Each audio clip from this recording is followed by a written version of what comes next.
Sneak peek at Aviation Nation starting on Saturday. Thousands of people will be at Nellis Air Force Base. They'll have their binoculars and cameras in hand, ready to see some of the coolest aircrafts out there, including a special flight from the Thunderbirds. Here with me now, we are honored to have Major Ryan Bodenheimer. Thank you so much for being here. He is a pilot with the United States Air Force Thunderbirds.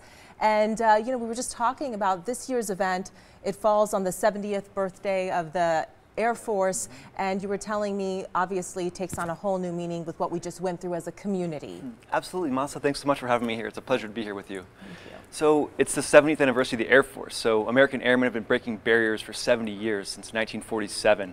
And I think the two key principles in breaking those barriers has been teamwork and resilience.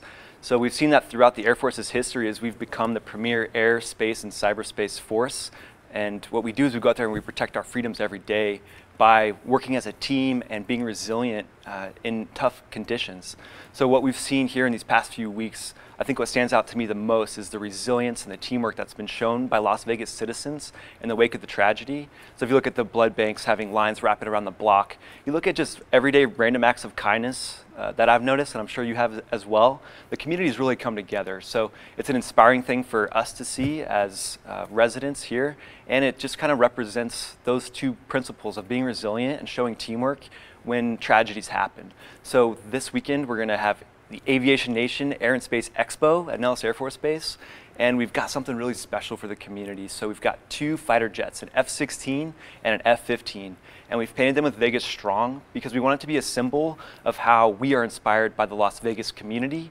And this week we're going to fly one of them down the Strip, and it's going to be awesome. That is, it's going to be so incredible, and like you said, everyone coming together has really helped people deal with this tragedy, and it has helped our community heal.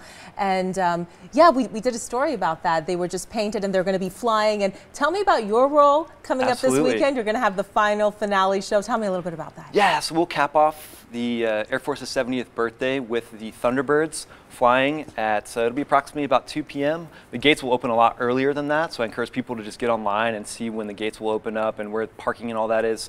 But bottom line is it's going to be an incredible show. So we're going to be going 500 miles an hour, turning at the last second, pulling 9 Gs, and probably flying as low as about 200 feet. So it's going to be awesome. People are going to be on their toes, and we really just want to bring something awesome to the community and just kind of reinforce the fact that Las Vegas is a thriving place to be, and that it's on the rise, and that we're proud of the community and the resilience that we've shown in the past couple weeks. And as a special symbol of that, we've also put all 58 victims' names on the Thunderbird jets. So every one of the 6 Thunderbird jets will have all of those names on them, and they'll be flying over this community, representing the resilience and the teamwork that this community is showing right now in the wake of the tragedy.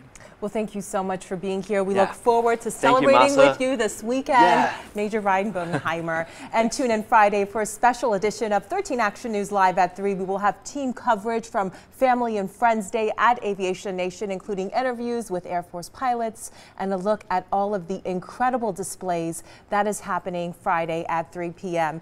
Let's go now to Brian Scope.